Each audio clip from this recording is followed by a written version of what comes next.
Welcome to this edition of our Committee on the Present Danger of China's webinar series, exploring various aspects of the challenges we face from communist China. In particular, the fact that for decades, the Chinese Communist Party, or CCP, has been engaged in what has been called unrestricted warfare against our country. Indeed, in 2019, they upped that warfare to a people's war, or whole of society warfare. And there is abundant reason, as we have chronicled in many of these programs over the past 2 years, to believe that the Chinese aspire, if necessary, to take that up yet another notch to a shooting war. Well, we have made clear that these are facts over the past 200 plus of these programs. And yet there does seem to be some lingering misunderstanding, or at least lack of clarity, about whether the Chinese Communist Party is actually our enemy. We're going to talk a bit about some of the mixed signals that have come forth from senior officials of the United States government in recent days. In particular, we've taken note of the fact that the Secretary of War, Pete Hegseth, has made a number of comments in the past months about the prominent, if not absolutely central, concern about the Chinese military having been built up enormously, as we've documented in these programs, with our money, by the way, paying for much of it in the form of subventions of various kinds, in particular trade, unbalanced as it's been, and the financial resources of Wall Street, or more specifically, their clients in American pension funds and mutual funds and exchange-traded funds and the like, putting money into People's Liberation Army companies, among others, helping enable the biggest military buildup, arguably in history, certainly since World War II. Pete Hegseth has talked about the feature place that China will have in the national defense strategy, still apparently being massaged in the Pentagon. He has warned military leaders that there will be no rear areas in the next war, which certainly implicitly seems to be an allusion to the fact that we have multiple divisions of Chinese soldiers in this country that would render any such rear areas compromised at best and overrun at worst. And then there is the call that Pete Hegseth issued just late last week during his tour in East Asia with the ASEAN defense ministers, essentially urging them to up their game when it comes to situational awareness about the Chinese threat and military preparedness to contend with it. So it was all the more striking when on the 1st of November, the Secretary of War posted on X the following, and I'm going to read it in its entirety because I think it's important to the context of this conversation. He said, quote, "I just spoke to President Trump, and we agree the relationship between the United States and China has never been better. Following President Trump's historic meeting with Chairman Xi in South Korea, I had an equally positive meeting with my counterpart, China's Minister of National Defense, Admiral Dong Jun, in Malaysia. And we spoke again last night. The Admiral and I agree that peace, stability, and good relations are the best path for our two great and strong countries. As President Trump said, his historic G2 meeting set the tone for everlasting peace and success for the U.S. and China. The Department of War will do the same, peace through strength, mutual respect, and positive relations. Admiral Dong and I also agreed that we should set up military-to-military channels to deconflict and de-escalate any problems that arise. We have more meetings on that coming soon. God bless both China and the USA, unquote. So what are we to make of all this? Is everlasting peace with the Chinese Communist Party in prospect? Or is it, in fact, as my old boss Ronald Reagan used to say, our time's existential threat to freedom? It's the topic of this conversation, and I couldn't be more pleased to have with us an all-star cast, as we often are privileged to host. Starting with a featured regular, both a member of the Committee on the Present Danger China, as well as a faithful participant in these programs. His name is Captain James Fennell, United States Navy retired. In his last duty station, he was the Chief of Intelligence and Information Operations for the U.S. Pacific Fleet. He is the co-author with Dr. Bradley Thayer of a terrific book, Embracing Communist China, America's Greatest Strategic Failure. We have him by virtue of an interview that I did with him on our program, Securing America, on the Real America's Voice Network, excerpt of which, with his permission, we are going to show you now. Let's go to that video with Captain Fennell. What occurred in the president's trip to Asia and now the Secretary of Defense's trip to Asia has spurred a lot of questions from folks, and you've just kind of laid it out. And I, too, have been wondering what's the message here, what's going on. And I think we're seeing a confluence of three major thoughts. The first is, and it's in Lee Smith's book, and it was in our book, Embracing Communist China, America's Greatest Strategic Failure. We embraced as a nation China, the Chinese Communist Party, for 40 years. And guess what they did? They took advantage of it, and they got the drop on us in rare earth elements and pharmaceuticals. They built their military greater than ours in the naval arena and the strategic rocket force arena and a lot of different areas where they're now threatening us or superior to us in these areas. And so it's a reality. And President Trump recognizes that reality. So, but he also, I think, is very clearly adhering to what, the Reagan view of peace through strength. And so he's trying to take efforts to build up the United States military capability. But he's also somebody that I think adheres to Teddy Roosevelt's speak softly and carry a big stick.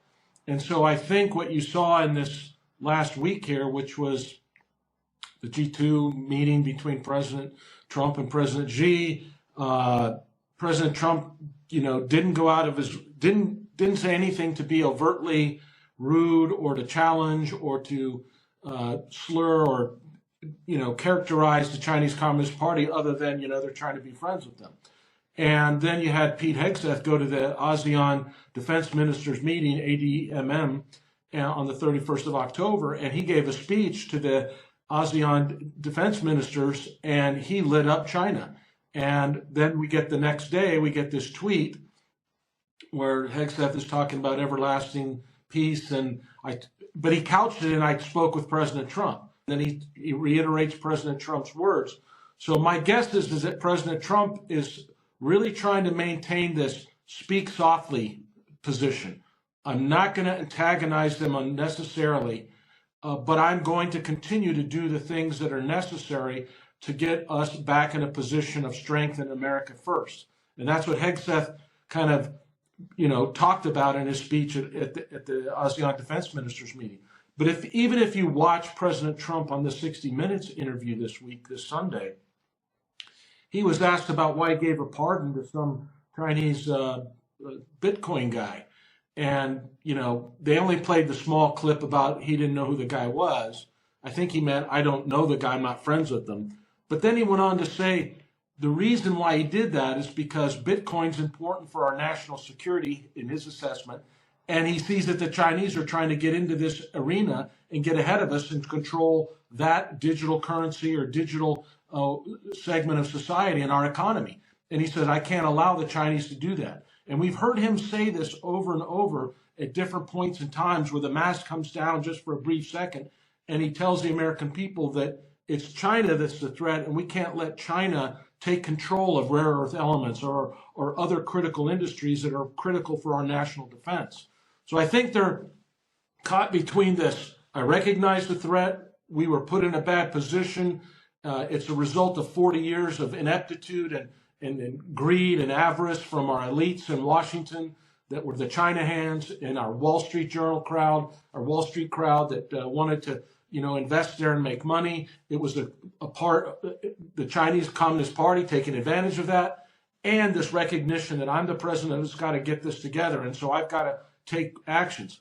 You saw also in that same meeting that Hegseth had in Kuala Lumpur, he announced with the Filipinos a joint task force between the United States and the Philippines to patrol and to pay attention to what's going on in the South China Sea. So there's and Trump, I know we'll talk about it maybe later, is Trump's talk about resuming nuclear testing. So there's all these overwhelming evidence in my mind that President Trump understands the threat, is working to get the threat, mitigate these risks, but we're in a position of great vulnerability, and he's not going to, from his perspective, he's not going to unnecessarily antagonize Beijing because he needs to be able to play for time. So it's kind of a prevent defense. He needs to run the clock out in this first half and make sure that we go into the locker room able to regroup and come out in the second half and be able to play and win because we're in such a really terrible state right now. So I get it that people are concerned about the contradictions between what's said and, in terms of commentary about everlasting peace and friendship and Dong and Hegseth and all of that. I get it. But I'm more worried about the fact that we allowed our nation to get put in this position, and we've got to do the things to get it out. My position would be, I'm not the president, but I would be a little bit more vocal about what we're trying to do. But President Trump's been very clear and from his perspective, and he said it again on the Sunday night. He goes, "I'm not going to tell you my plans."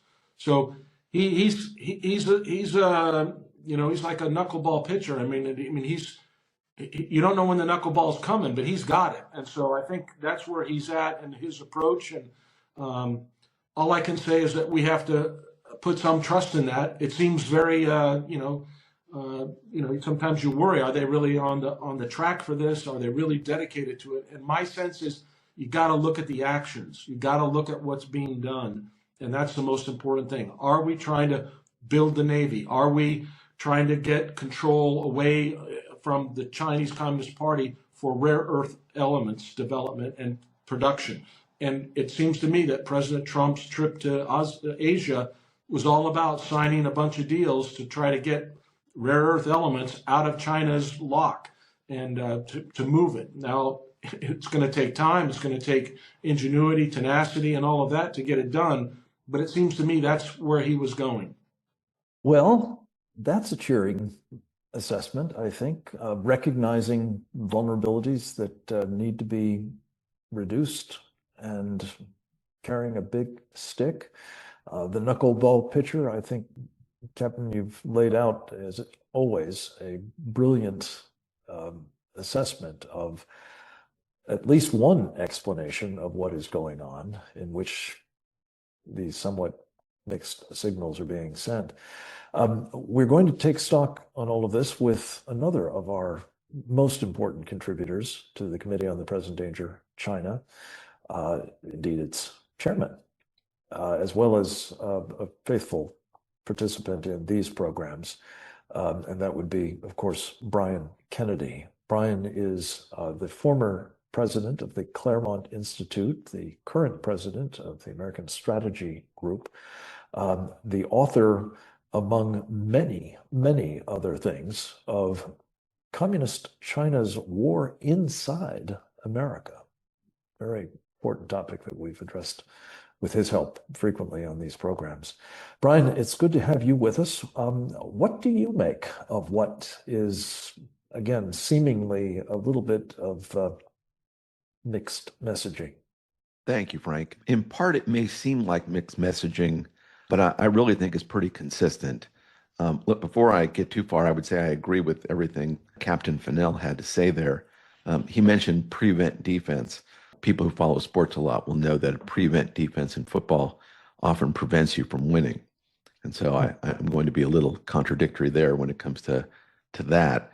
What President Trump is doing right now, though, is not, prevent defense. He's trying to reconstitute America's strategic position in the world.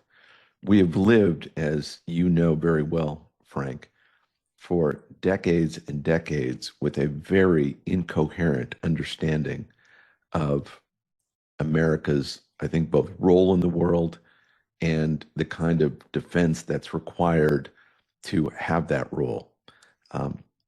At one level, he is similar, President Trump is, to Theodore Roosevelt, talk softly and carry a big stick.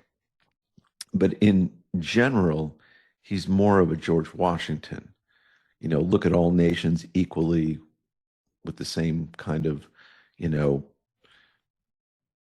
good faith and justice, Washington's sort of famous words about that. And, the idea of treating all nations equally, sort of being objective about all of them, being equitable with all of them, you have that attitude until they cross you. And so President Trump is trying to reset how we think of things. He's trying to treat the Chinese, even though this is his second term, he's trying to give them a chance to do the right thing. And he does so in a moment where, as we well know, and as he well knows, they're not doing the right thing. So all this talk about, deconflicting things and all that kind of talk comes after, and the president knows all this, they've sent over 200,000 military-age men during the Biden administration, the Chinese have, into the United States for nefarious behavior. Those people today engage in marijuana grow houses. They operate all sorts of, illegal, or engage in all sorts of illegal activities here. They fly drones over our bases. They fly spy balloons over the United States. They run, as we know, and we've documented on these webinars, bioweapons labs, hidden within the United States. President Trump knows all that. He knows they're bad actors. He's also trying to rebuild the country. I think this is what Captain Fennell meant when he said prevent defense. We're trying to buy ourselves time here, and President Trump is engaged in this. We're trying to buy ourselves time to where we can get out of the rare earth, mess that we're in. A month before President Trump says this, they say they're going to cut us off from rare earth, metals, minerals, and magnets. That would be devastating to the U.S. economy. Devastating. Okay, so peace is not about to break out between countries who think like that. Okay? They're willing to destroy our economy. They make those threats. When they talk that way, what does President Trump say? That we're going to test our nuclear weapons and that we also have tools at our disposal that would be devastating to their economy. So I don't think peace is about to break out. You and I have had this conversation, Frank, but when I heard that Secretary Hegseth started talking about open lines of communication to be able to deconflict with the Chinese, I took that not to mean that things were going swimmingly, but that things were going badly. If you're about to go kinetic with your enemy, you might want to open lines of communication so that as things go up the escalatory ladder, especially to nuclear powers, we can at least be in open communication with them. If we were on the verge of peace, we wouldn't have to be highlighting to the world that we're opening up these lines of communication. So I took that rather differently. I thought things are going to get more aggressive between us and communist China, in part through no fault of our own, the Chinese ambition to dominate the Pacific and the world. The Chinese are still going to do everything they're doing. They're building an advanced military. They're building offensive nuclear weapons. They're building a national missile defense themselves, they're engaged in the kind of military buildup that would lead one to the view that they're preparing for and ready to engage in war. Well, President Trump sees that. Secretary Hegseth sees that. What are we doing? We're building, a Golden Dome missile defense. We're rebuilding, we hope, even though this is mostly, I think, under the radar, we're rebuilding nuclear weapons. We're rebuilding our offensive forces. There's plans underway for all sorts of modernization of our military. Now, whether we get that done or not, you and I would like these things done and made public, Frank, in a much more open way, a much more public way, obviously. And that's not happening. But make no doubt about, there should be no doubt in anyone's mind that President Trump understands this, Secretary Hegseth understands this, and that they're working at breakneck speed to make sure that the United States is in a position to fight and win a war with Communist China. Today, we could fight and win a war, but at what cost is really the question. What would we lose in that contest? And we want to get much better than we are today. It's not going quickly enough. The president doesn't have enough people on the team yet to make sure this is a reality. But I'm confident that will happen over time. And I'd say, maybe in closing, Frank, that when you look at the way the president thinks about these things, I think he does look back quite often to George Washington. And if one looks at Washington's farewell address, there's a line in there in the farewell address that you should never have consistent animosity or fondness for any nation. And if you do have, consistent over time, over decades, fondness for one nation or animosity toward one nation, you'll be a slave to both of them because you won't be able to see clearly what's going on. Well, for the better part of 4 decades, we've been having not merely unreasonable fondness for Communist China, but that they've been engaged in all sorts of nefarious activities with regards to the United States, and yet we treat them not merely with kid gloves, but with, we lend them money. We, allow them access to our capital markets. We let them steal our intellectual property. We give them our intellectual property. And so we have been a slave in the Washingtonian sense to Communist China. And President Trump is trying to break that up. And he's trying to both break it up, have Americans understand that, and rebuild the military and our diplomatic establishment to both understand that and to deal with that in the future. So I was quite encouraged by everything the president said. Talking about, testing nuclear weapons again is a sign that he's a realist. He knows that these things matter in the world and that he's going to build whatever it takes to defend these United States. So anyway, thank you, Frank, and I'm looking forward to our conversation about this. Brian, thank you. That was a super chapeau to the overall question we're addressing here, and I think brings a further clarity to what is the thinking going on inside the Trump administration.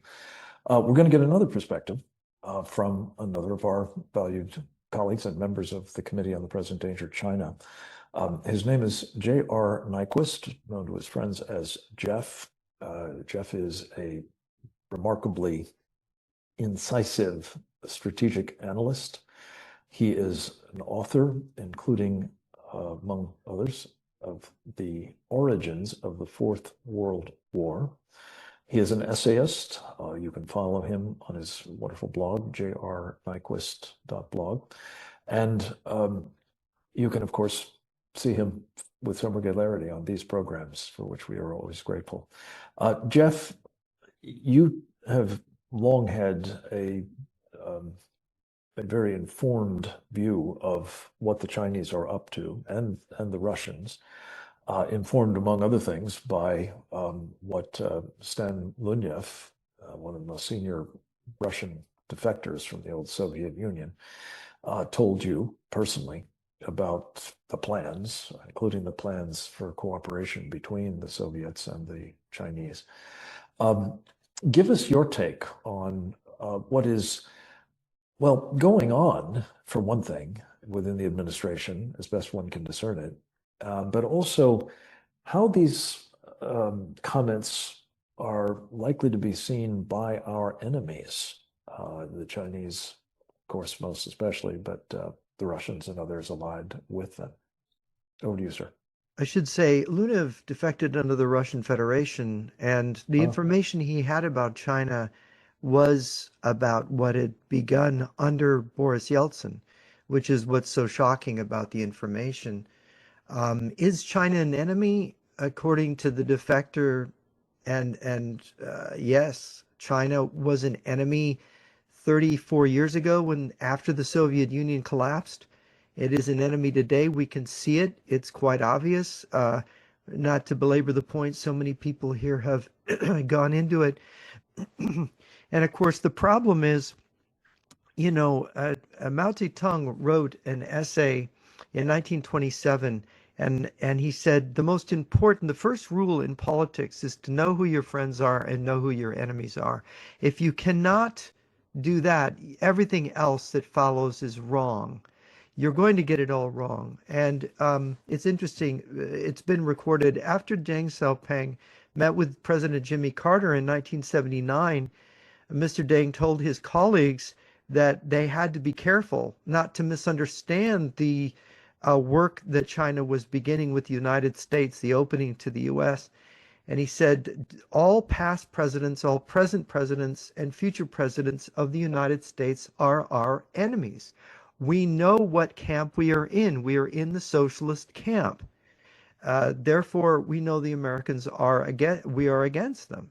If Deng Xiaoping had such clarity, you have the statements of President Xi Jinping, the president of China now, who is saying, who has said similar things in different venues, has said that we must study Mao Zedong thought. And of course, Mao Zedong thought is the Americans are our enemies. It's Marxism-Leninism in the Chinese context. It is no doubt controversial to say this, but our commercial society has been very stupid. One could say radically stupid in accepting China as a partner, a trading partner, even accepting China as an ally to use against the Soviet Union in the 1970s and 80s. This was a mistake. We have built up China, and China is on its own now, a very formidable enemy, becoming more formidable by the day, the largest industrial power on earth, a colossus, a country with enormous population and capacity. This radical stupidity of doing this, which is a characteristic, by the way, of bourgeois society. Karl Marx made a career of making fun of the bourgeoisie and saying they could easily be overthrown. They're not a proper ruling class. And you had Hannah Arendt, who in the Adolf Eichmann trial, Eichmann in Jerusalem was the book, coined the term banality of evil. Eichmann was a bourgeois who turned against his own class and had joined this totalitarian movement. But we might use another phrase, not the banality of evil, but the evil of imbecility. There is a special kind of imbecility. I don't mean to cast aspersions on the congenitally imbecilic, but to people who make imbecility as a choice. That is, they decide to be stupid. They decide to fool themselves. This then opens a question of the moral responsibility of our leaders. And this is a very troubling thing. And I'm talking about our business leaders, especially because they've led the way on this. The politicians and our society are very influenced by the business community. And the fact is that knowledge is our responsibility as human beings. Aristotle said that we are the rational animal. And if we set aside our rationality and say, well, I'm just following orders, I'm not a rational being like Adolf Eichmann did, and pretend to be, well, I'm too stupid, I need to follow the Fuhrer, or I need to follow the business community, they know best, and millions of deaths result, because if you kill people in gas ovens or you irresponsibly disarm yourself to an enemy and allow millions to die that way, what's the difference? You're killing millions of people by your irresponsibility, by basically setting aside your responsibility as a human being, not to be a monkey. And we really have this, there's an anti-intellectual part of our culture that is developed that has caused people to think it's fashionable to not think, but it's deadly. And in foreign policy, look, in the 19th century, people like to use the analogy. Thomas Carlyle used it in his writings against the Revolution of 1848. The analogy of a ship with a captain. A state is often been compared to a ship, and the statesman to a helmsman.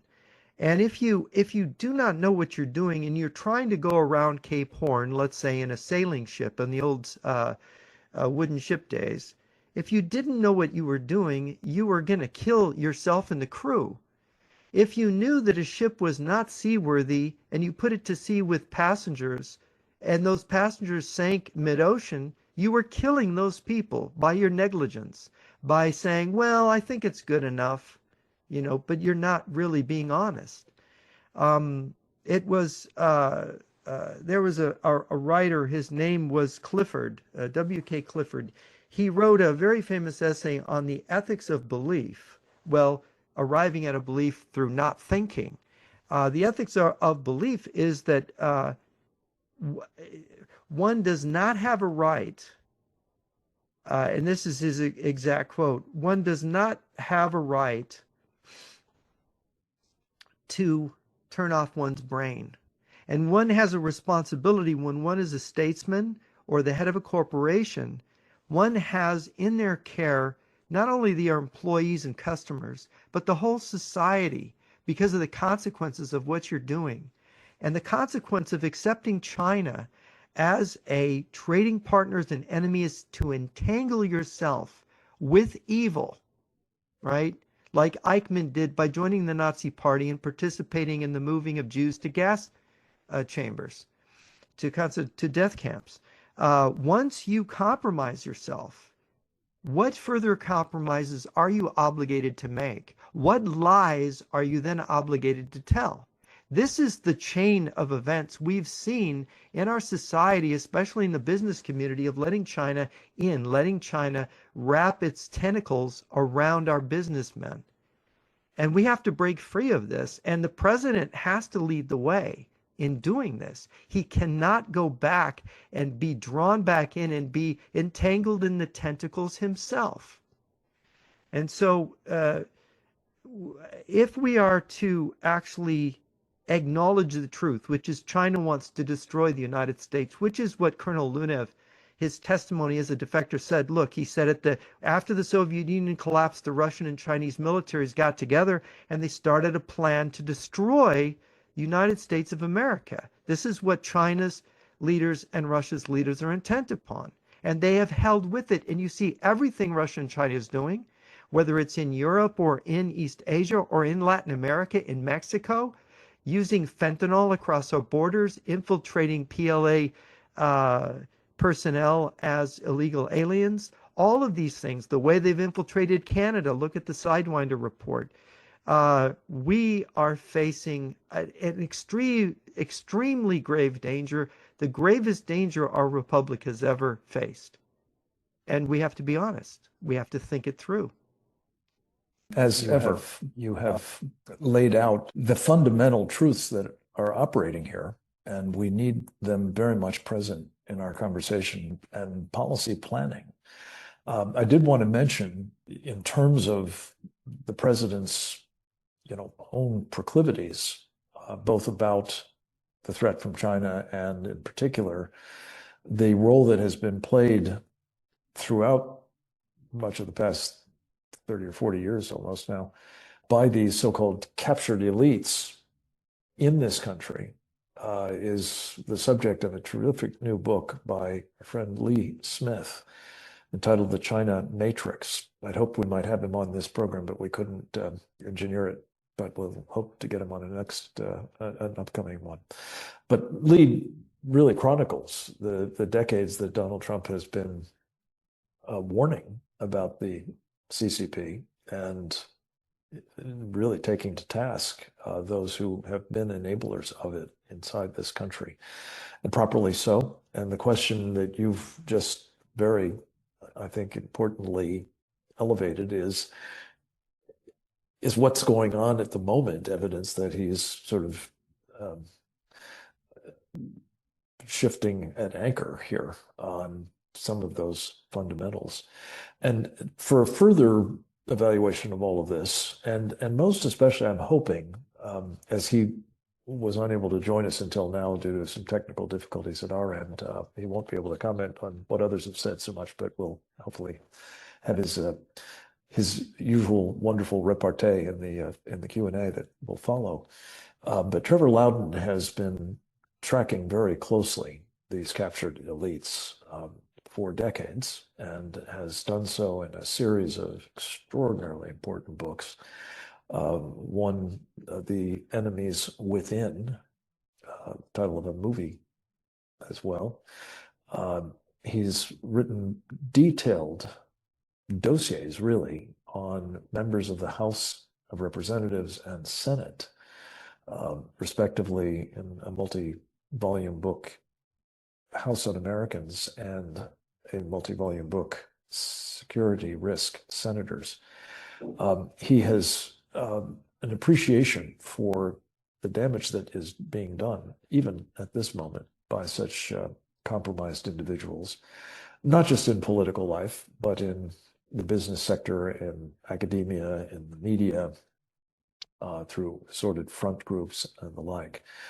Trevor is also a member of our Committee on the Present Danger of China, I'm very proud to say, and fellow of our Institute for the American Future. He is, I think, brilliantly equipped to help us understand something that Jeff kind of introduced there, and that is, will we, by signaling, as some of the rhetoric that is coming forth from the administration, I think inevitably does, that we're good with China, that those captured elites will feel free to continue to engage in the kind of, solidarity with our mortal enemy, to put it mildly, and treachery at worst. Trevor, thank you for joining us as always, and I apologize for the difficulties getting you on the show, but we're delighted you're here, and the floor is yours, sir. Well, thank you so much, Frank, and I very much agree with Jeff's point that President Trump must be the leader of a disengagement with China, which is what he campaigned upon, because these captured elites, they're going to be making money with no conscience, no matter what it does to America, because the president is okayed it. The government says it's all right, so therefore it must be morally sound. Now, somebody, as I have a religious outlook on life, I believe that morality in foreign affairs is very important, and it does count for something. I think God favors godly people in matters of statecraft. And to get the United States of America, which should be the leader of the free world, it should be standing against the evil empire, the resurgent evil empire of Russia, China, Iran, Venezuela, Nicaragua, and all of their allies, Cuba and all of their allies. I think it's very disappointing to see that that's not happening. And why would the elites, why would the pension funds and the Wall Street lawyers and the bankers and the brokers and the big tech titans and the academics want to decouple from the very lucrative Chinese gravy train when the government isn't going to do it? President Trump campaigned on getting rid of 300,000 Chinese students from America, all of whom are basically part of the Chinese United Front, the intelligence and military apparatus. At one point, he wanted to increase it to 600,000.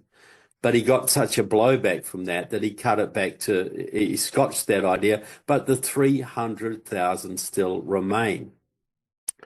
Look, I want to add, look, in New Zealand, my personal lawyer, who I love dearly, a very, very fine man, very good conservative, shocked me one day when I walked into his office and told me about his recent trip to China, and told me, Trevor, he said, the Chinese Communist Party really knows how to look after people. And he told me about his 7-day free, all expenses paid trip on the Yangtze River, sailing down the river, wined and dined, meeting all the dignitaries he could possibly imagine. And as though this was a good thing.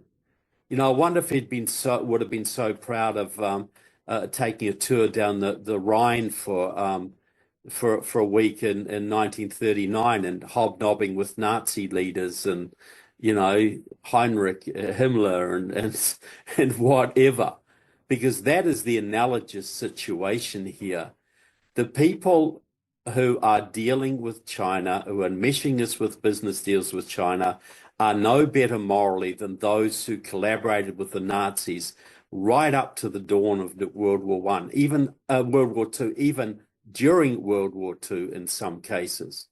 And we look at those people with disgust today, but many of our leaders are in the same position right now. And why are they doing it? Because the government allows them to do it and doesn't chastise or punish them for doing it. You know, right now, the Chinese, we just had the election of Mamdani's election in New York. Now, we got to understand that he's a member of Democratic Socialist America, which is a pro-Cuban Communist Party that is now currently developing links with the Communist Party of China and has deep ties to the Venezuelans and many other Latin American communist parties. And one of the main groups that were campaigning for Mamdani was a group called Seed the Vote. This is the pro-Chinese voter registration organization that basically won the 2020 election for Biden-Harris. They run a whole network of Chinese-influenced voter registration organizations in all of the key states.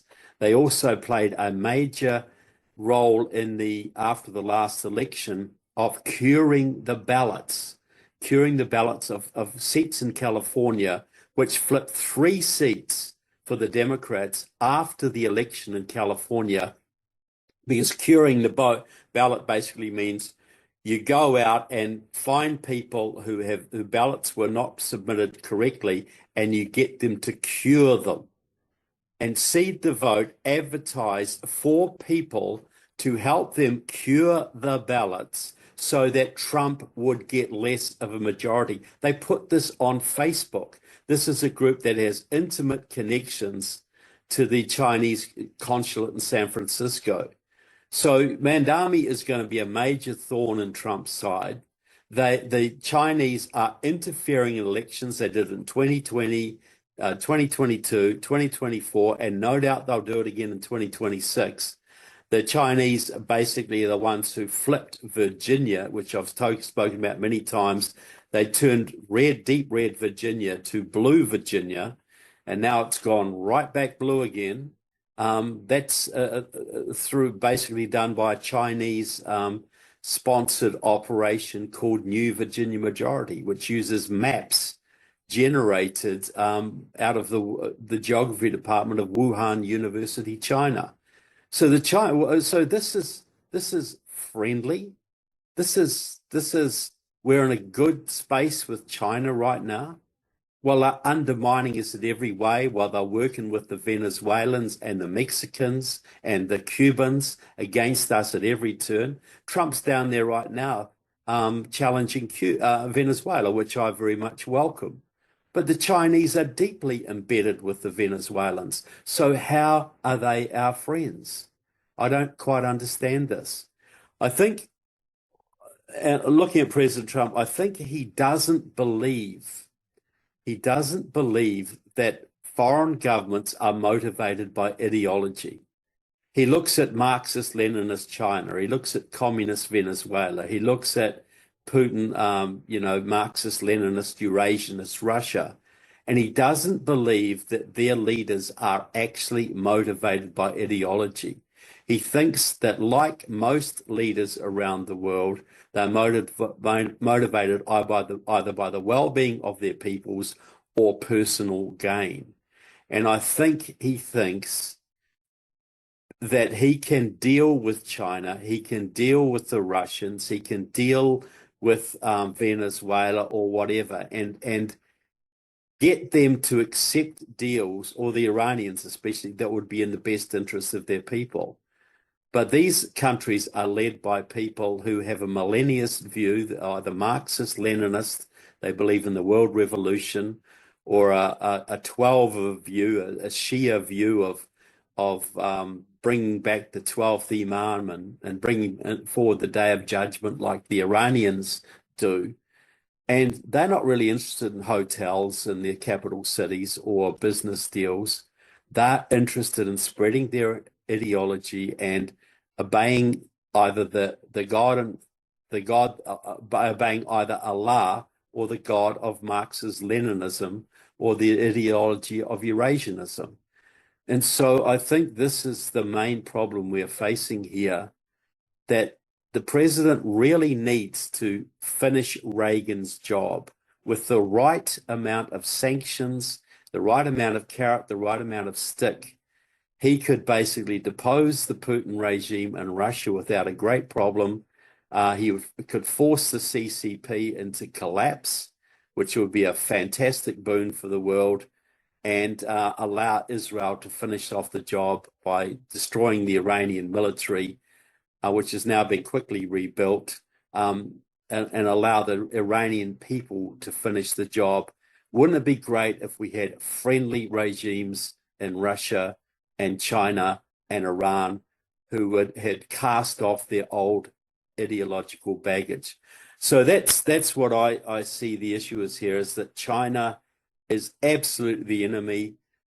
Jeff has pointed out their goal is to destroy us, not to outcompete us, to physically destroy us and occupy our land.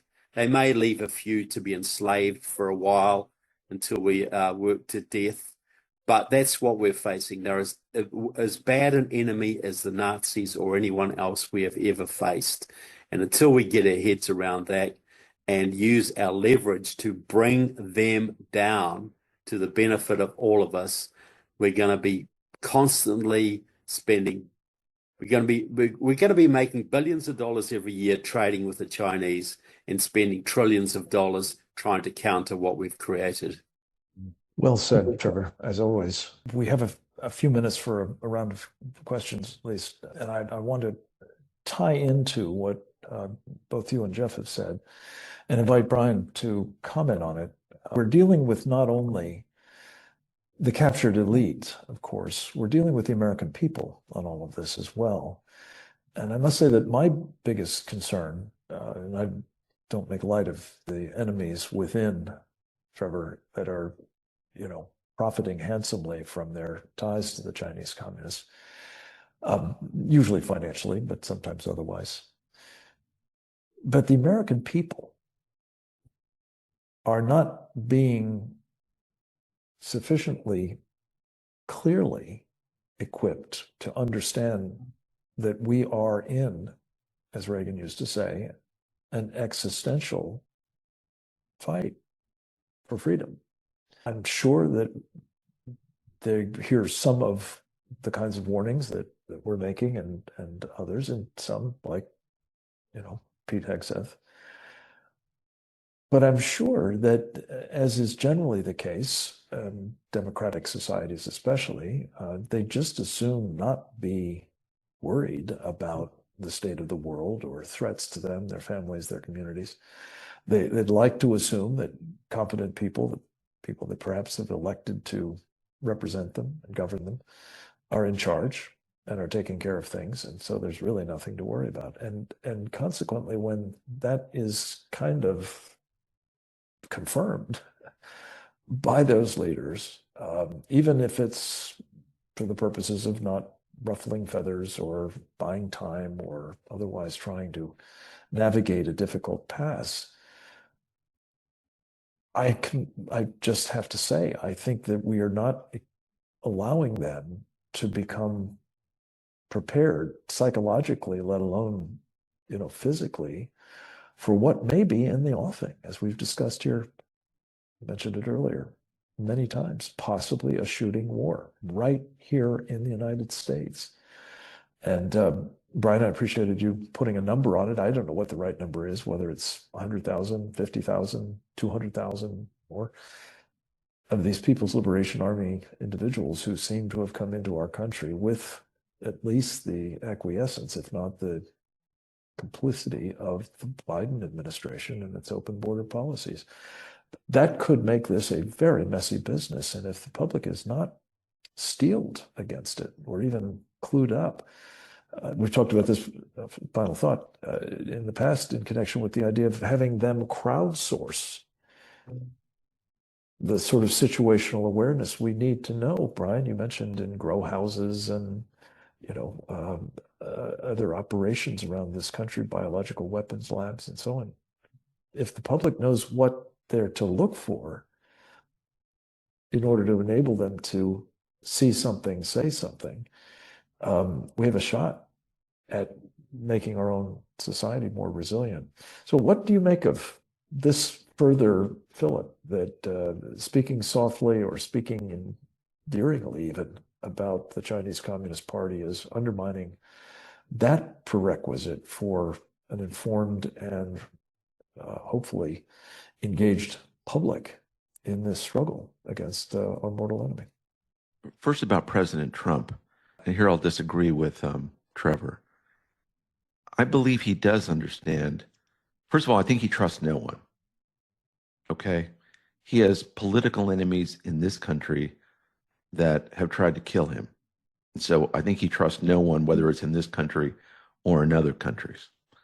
I think he understands them in an ideological way. He sees them as radical leftists. He sees them as communists. He sees them as people who are enemies to human freedom. He doesn't rhetorically talk that way, however, because he speaks in a simple language that he hopes everyone can understand. When he's talking to foreign nations, he tends to be overly nice and flamboyant in his language, saying, "She is my good friend. We get along great." Well, President Trump understands what friendship is. He knows that Xi Jinping is not his friend. But he tries to kill him with kindness, because when Xi Jinping does the wrong thing, then it looks like a real betrayal of a friend to another friend. But does President Trump trust Xi Jinping? No. He knows on a daily basis the Chinese are stealing our intellectual property. This is what caused the People's War Declaration in 2019. So he knows what the score is here, but what language he uses is a kind of Trumpian, I'll even say, as I said in my previous remarks, kind of Washingtonian. He wants to treat everybody equally. He wants to give them a chance, knowing that they could be good guys or bad guys, and act accordingly. He is also really trying to rebuild the country. He has a commercial class which is craven and immoral and would sell their mothers out to the communist Chinese for $1. These are the people the president has to invite to the White House to figure out ways of getting the U.S. economy in growth mode. All those tech bros or the tech overlords, however you want to describe them, they're the ones who would sell out their mothers. They don't care about the American people. They don't care about America. They would sell us out. And yet, in many ways, they're the driving force of parts, a significant part of the U.S. economy. And so, did President Trump want it that way? No. Is it that way? Unfortunately, yes. And so he's trying to transition the U.S. economy at a time when he's trying to transition the U.S. strategic posture. So he's trying to keep the economy going as best he can. And so he knows that if he completely alienates China today and we're denied rare earth minerals, I mean, he was told not that long ago that the stock market, the Dow Jones, would be cut in half. Whether that was true or not, I don't know. But it's not inconceivable that if you shut down Ford Motors, GM, other manufacturing in this country, there'll be a real loss of confidence in the American system. Could we rebuild that system? Yes. But at what cost? Again, President Trump's trying to bridge the gap between how screwed up we are and where he wants us to be. And in the meantime, the Chinese have us over a barrel when it comes to rare earth minerals and several other things. Are we prepared today to completely abandon or substantially abandon a tech-based economy? And I think the answer is no. Could we? Yes. Over time, absolutely. They want to threaten to cut off our rare earth minerals. Fine, cut them off. We don't need you. I believe, as do many of us, in a complete decoupling from communist China. It's how we get there. We have to produce these rare earth minerals either here in North America or South America, get them online. That's going to take another year, year and a half. We're going to have to build these chips. Do we build any of these chips here in the United States? Every chip we're producing in Arizona has to go to Taiwan for finishing. So we don't have that down right. You start going through our whole supply chain, and we've exported our manufacturing base. So whatever we see in President Trump, I believe he is as serious about making America great again as he says. And what he means is not just making money, but making things here in the United States with American workers. The awkward part will be this transition from how screwed we are today to where we need to be. And rhetorically, he's going to say a lot of things during that are very unpleasant because, we still need communist China and their materials right now because of how stupid we've been. And so, I think, the administration is not perfect. I think we're making a big mistake on AI. I think we're not seeing certain things economically that we have to get right. But, all the folks I talk to in Washington, there's going to be clarity in this national security document about just how serious the threats are to this country. And I believe that starts with President Trump and how he sees the world. Whether he says it that way on any given day, okay, we can quibble about that. He doesn't do it, to my satisfaction all the time either. But I believe he is absolutely serious about this. Brian, thank you. Let me just ask Trevor and Jeff to respond on this point. You, Brian, and Captain Fennell have both made the argument persuasively that if we have the luxury of time, of buying time through blandishments or, selling chips or whatever else might seem necessary to buy that time to allow the rare earth minerals to continue to come here and so on, at least until we've got, an alternative. Do we in fact have that time?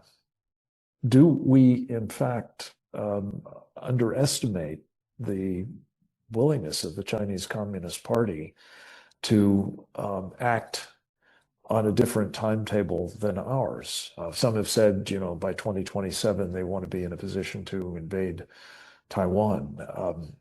Others are of the view, and I think maybe you guys are, that they could do it far sooner. I think even Captain Fennell believes that could be the case. So what would you say in response to this argument that the, big stick, soft talking approach is not only sensible from our perspective, but workable vis-a-vis the Chinese Communist Party as it is? Trevor, do you want to go first? Brian makes some excellent points there, and we all know, none of us know what Trump is being advised on, what information is out there that we don't know about.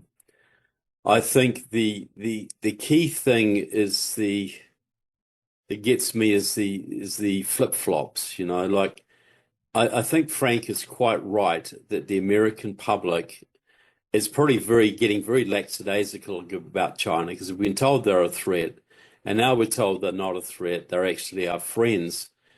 And we have to be preparing the American public for eventual confrontation, for telling us who's coming in and out of marijuana farms, where a likely biological warfare facility is, about suspicious activity by Chinese nationals at some shooting range or whatever. And then I take the point that President Trump's got to keep the confidence in the economy high. He's got to try and negotiate all of that kind of balance.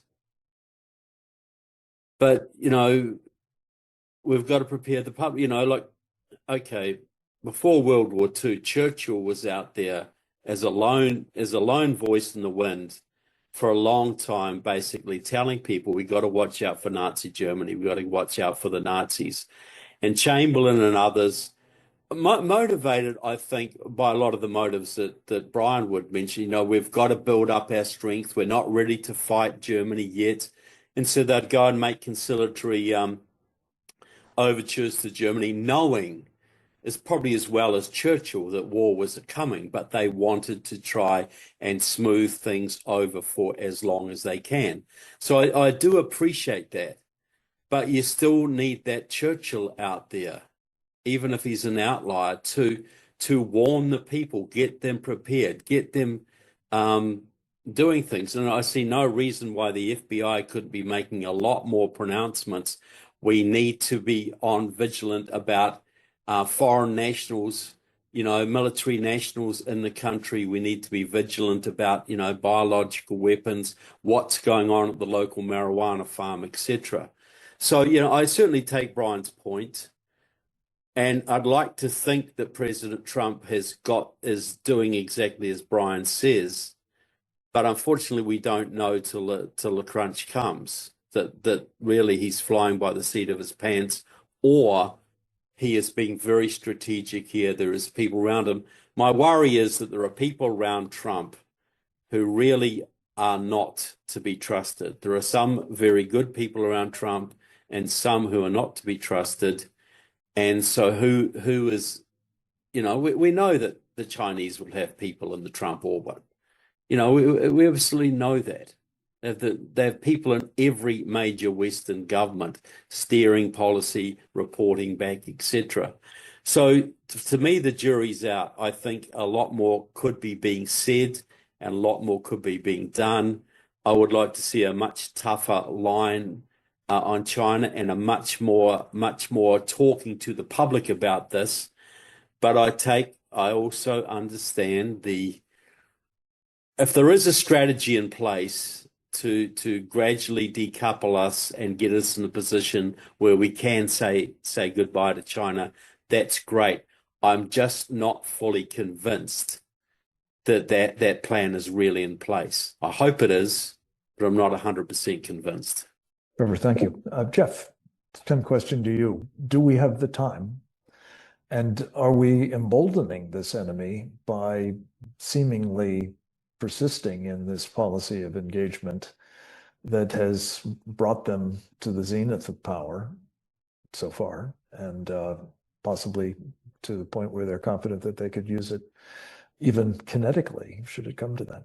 Brian Kennedy has made some excellent points and I'm glad that Trevor mentioned the question of Churchill and Chamberlain. And I would recommend everybody to watch the movie Munich, which is based on Robert Harris's brilliant novel about the Munich meeting, in which Harris recast Chamberlain not as a fool, but as someone who really had thought things through and was not only buying time for Britain and France to rearm, but also setting up Hitler as the liar, as the person who was, just as Brian has pointed out, to put them in the moral wrong, which is people do underestimate the moral factor, that when somebody breaks their word, and in the case, we know Hitler broke his word at Munich because he invaded the Czech state after he had gotten the Sudetenland. And this turned the British public squarely on the side of Churchill and against Hitler, and opened the way to real resistance of the Nazis. This is one of the things we lack, and one of the ways in which we are politically unprepared to face China is that we don't have a consensus of opinion in America, among the business community especially, that China is our enemy. And in a way, Brian makes the good point that by saying Xi Jinping is our friend, President Trump is setting up Xi Jinping so that Xi Jinping must act as a friend, or he is going to give himself away and do something truly treacherous, like Hitler did in March of 1939 by invading the Czech state and breaking the agreement, that will then set the stage to be able to do the political things, because you always have to have the support of the population, of the business community. You have to have this consensus. So it's very possible that Trump, like Chamberlain, is playing the same game, that it isn't just we have blackened the name of appeasement, but as Robert Harris shows, and again, this movie is quite brilliant, based on Harris's book. People should see it. Jeremy Irons plays Chamberlain brilliantly and sympathetically. That we sometimes have a simplistic view of these things and don't actually realize how complicated the whole thing is. So again, Trump is instinctive, and there's been various philosophers that have said that instincts are better than reason sometimes, because we can grasp things with our instincts, that this is our survival, this is what we need to do, this is how we need to navigate. But again, I must say that we have to disentangle our economy from China. We have to develop our own independence from Chinese metals and imports and labor, and we have to redevelop our labor force so that we can build the ships and the weapons that we're going to need, because we are, as Churchill said, it's the there's an approaching storm. The clouds are gathering, and it's quite clear. So these are all things we need to think about. Indeed, we do. And that's the purpose, of course, of this program, these various webinars that the Committee on the Present Danger of China has brought to you all. And let me simply say in closing that our mission as an organization under Brian's leadership is to be the Churchills of this moment, to be those who are making as abundantly clear as we possibly can that the Chinese Communist Party is not because we say so, not because we want it to be, not because it has to be that way. It's because they have made plain their purpose is to destroy this country, and they are working through various unrestricted warfare techniques, through alliance arrangements and the like, to accomplish that. When I see Trevor Loudon or Jeff Nyquist or Frank Gaffney, I think of Churchill. Churchill went around England in a group called the Focus. That's what he called it, back in the 1930s. And I think we've modeled this committee on the present danger. I think all the committees on the present danger and all the work we do individually is modeled after the Focus. Churchill was talking at times to less than 10 people in a room, trying to explain the growing Nazi threat. And I think, when I hear Trevor and Jeff and Frank, I'm seeing Churchill out there in the Focus, and we're warning people about communist China. And when I defend President Trump, I think a lot of what he's doing is aspirational when it comes to this. He may be doing a lot of this instinctively, but I think when they tried to kill him, he sincerely woke up to the idea that we're in a war. He knew we were in a war instinctively, but he senses in a very profound way that we're in a war. When we talk about the number of people in this country, Chinese nationals in this country, I think the president believes, well, look, they're in the country. We have a big, beautiful country filled with a lot of Americans who own guns. If they're going to bring the war here, I think we're going to get it. We're going to be able to deal with them, that the American people will have the genius to deal with them. When it comes to rebuilding the military, we've already talked about that. Let's let that happen as quickly as possible. But I do take Trevor and Jeff's point about teaching the American people. I think we do need to do a better job of teaching the American people, and you said this, Frank, about the internal threat so that they are more prepared. And yes, last year in all of our conferences that we did, we were always warning people about that internal threat. So I do think that is very important. But I would close my own remarks on, we're not going fast enough, and the president does not have enough people around him with the seriousness we're describing. He believes in himself, but we don't have a Justice Department or an FBI that is turning that into a reality. I'm seeing Tom Homan next week, and I'm going to say to Mr. Homan, there are 200,000 Chinese nationals. Prove me wrong about that number. We need to find them. The government needs to find them. There should be American special forces going after them. That needs to happen right now. And so if there's anything we want people to take away from this, is that we're not doing enough quickly enough and explaining adequately to the American people just how dire the circumstances are. And so I do take that point, and look, we're going to keep doing these webinars and keep doing all of our other fine work. And it will be all about how we're not doing this quickly enough, and the real danger and the real threat from communist China or Russia or the Islamic world. And I for one, am very excited about that. Let me just add to it that, in its small way, but larger than 10 people most days, the output of these webinars, one of the most important, I think, products of our Committee on the Present Danger China day in and day out, is trying to provide the public with the kind of information that we have today and that is so urgently needed, Brian. And I would just add to your general observation that we need to up our game, to invite, to urge, to plead with our audience and those who are not with us at the moment, but will see these videos in due course, to share them, to pass them on, to make sure that both, people who represent you in government, people who have sought your vote to lead this country, are acquainted with the kind of evidence that we're providing, and for that matter, other people who've also voted for them or maybe voted against them, but nonetheless are part of this country, part of our citizenry.